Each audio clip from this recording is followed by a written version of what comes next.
Estamos de regreso, Realidad en Contexto, Boreal Televisión, Voz Dominicana, Boreal Televisión con imagen HD a nivel nacional.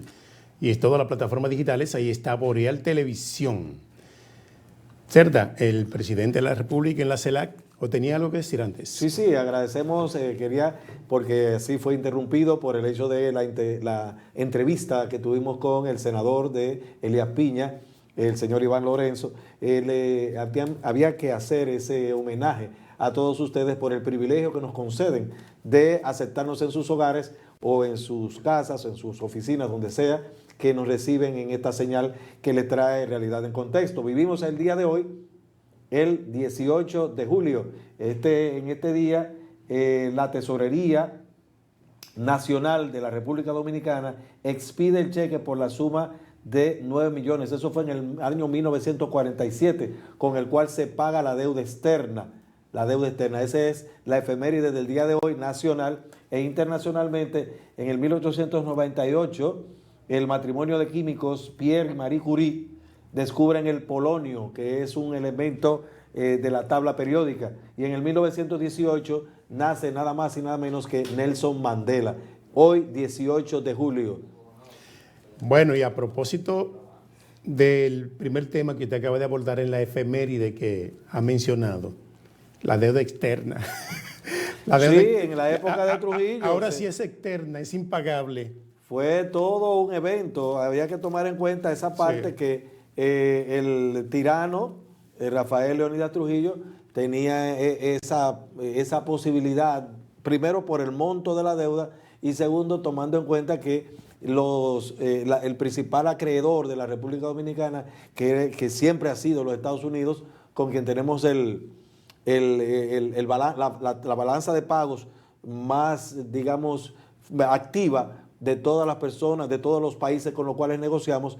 Ellos tenían su carta debajo de la manga porque había una serie de deudas que posteriormente a esa situación en que se pagara la deuda externa, ellos iban otra vez a invertir en la República Dominicana y nosotros a recibir esos créditos. O sea que ellos tenían todo planificado, pero en ese momento de 1947 se pagó la deuda. Cierto. Diferente a cuando el país fue hipotecado con la Harmon y la Westendor, que prácticamente fuimos intervenidos en un momento de crisis tremendo. Mire, el presidente de la República en la CELAC, está en la CELAC y allí ha tenido intercambio con importantes líderes europeos. Ojalá que de estas negociaciones se puedan traer muchas cosas positivas para la República Dominicana, incluida la inversión extranjera, la creación de empleos, y no solo este momento, esta gráfica, donde vemos al presidente saludarse con líderes importantes de Europa, en esta reunión de líderes europeos donde participa. Sí, señala la nota periodística en el día de hoy, que la presidenta de la Unión Europea definió a la República Dominicana como el principal socio comercial de esta comunidad. Alto cargo de la Unión Europea se pronunció en estos términos a través de un tuit, luego de reunirse con el presidente Luis Abinader. Y dice: República Dominicana es el mayor socio comercial de la Unión Europea en el Caribe. Le aseguré a Luis Abinader nuestro apoyo a una transición verde que beneficie a todos. Bien, qué interesante. De estos foros y cumbres internacionales que se han estado haciendo, República Dominicana se ha beneficiado en algo.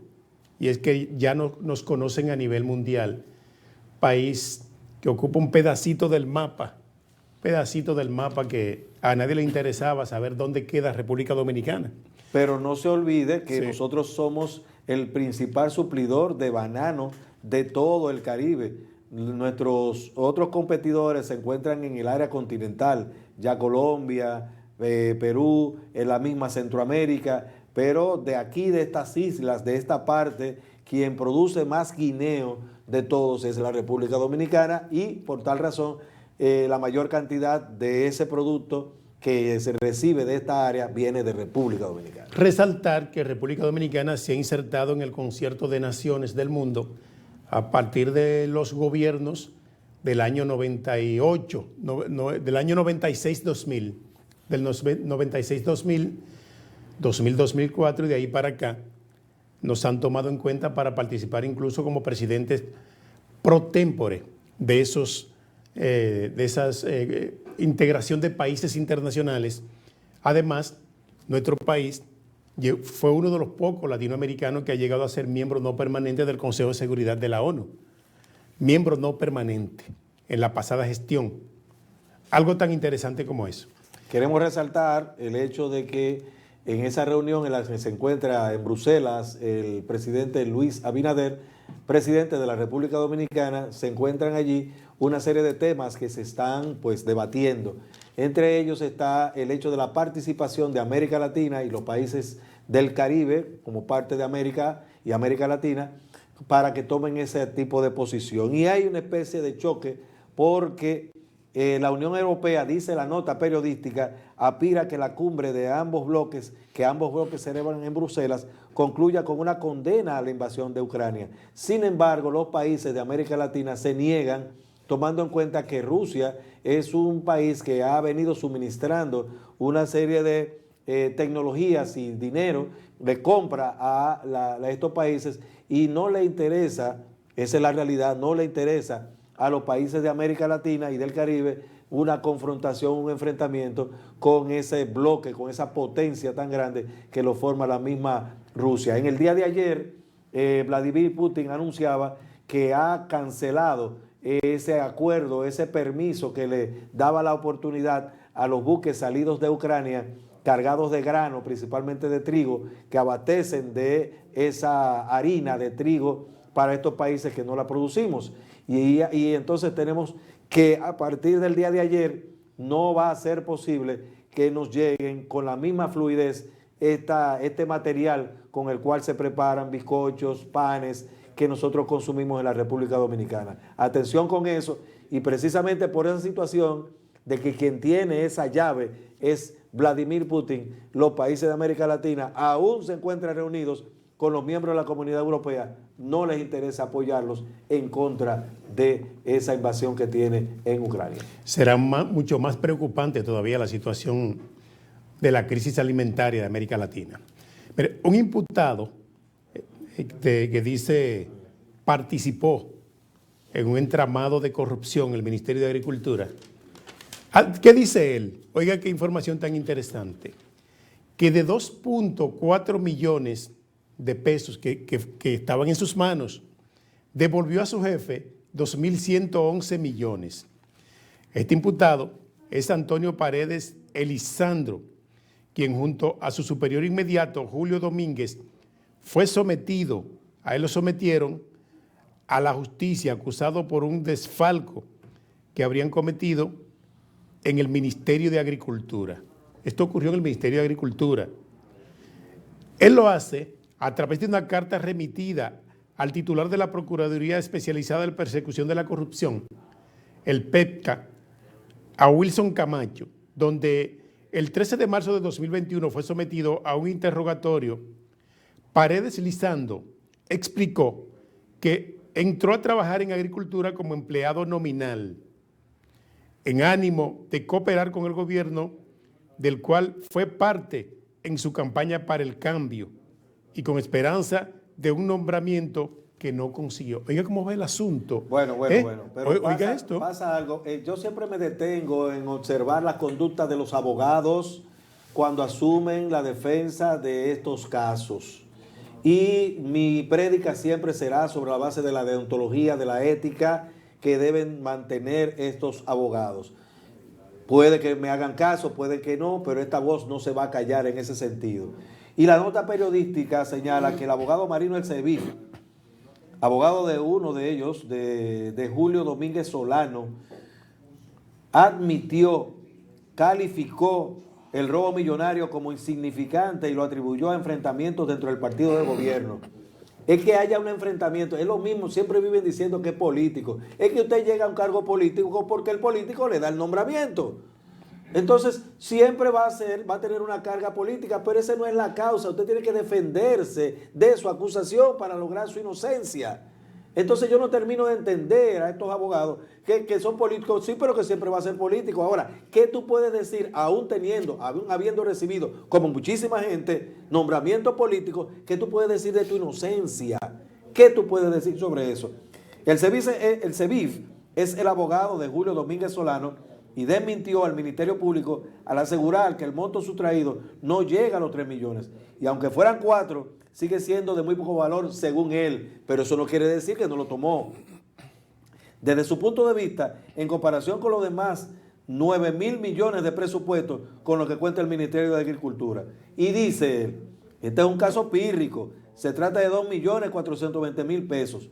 Evidentemente es un enfrentamiento político entre grupos internos del Partido Revolucionario Moderno, aseguró el abogado. Pero la pregunta es, ¿no lo tomó? Efectivamente. No, pero también lo duro del caso es que involucra un posible nombramiento que no le dieron en el gobierno y por eso que hace estas denuncias, estas declaraciones. Bueno, pero en ese sentido le facilita demasiado, que es mi preocupación como abogado, le facilita demasiado el trabajo al Ministerio Público, porque a donde hay que atacar al Ministerio Público, considero yo como abogado, es en el sentido de la inocencia de la persona la cual se le imputa un determinado hecho. Sin vincular la parte política. No, está bien que lo involucre, pero el asunto es que la parte política no excusa la situación de que aún usted siendo político, aún usted habiendo recibido el voto del pueblo, aún usted habiendo recibido el nombramiento de un determinado gobierno, que usted incurriera o no en eso que es un ilícito establecido por la ley. Ese es el asunto que va a determinar, por supuesto, la inocencia de su defendido. Bien, el ministro de Salud Pública ha emitido una declaración hoy donde dice que Haití, que la crisis sanitaria de Haití es una amenaza para la República Dominicana.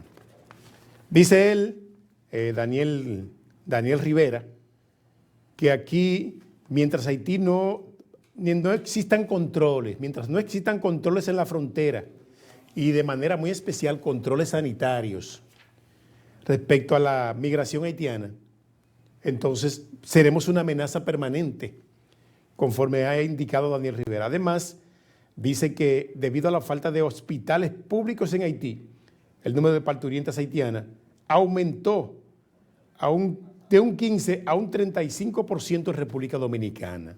De un 15 a un 35%.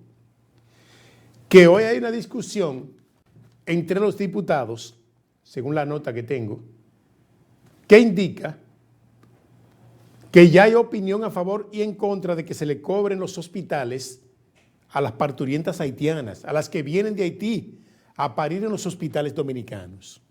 En entrevistas anteriores, reportajes que han hecho compañeros periodistas, se ha expresado eso por algunos, digamos, representantes de la comunidad haitiana en la República Dominicana y han señalado que tienen ese interés de que pudiera haber algún cobro para estas personas, estas señoras, mujeres que vienen a parir a la República Dominicana. Nosotros tenemos que interrumpir en este momento.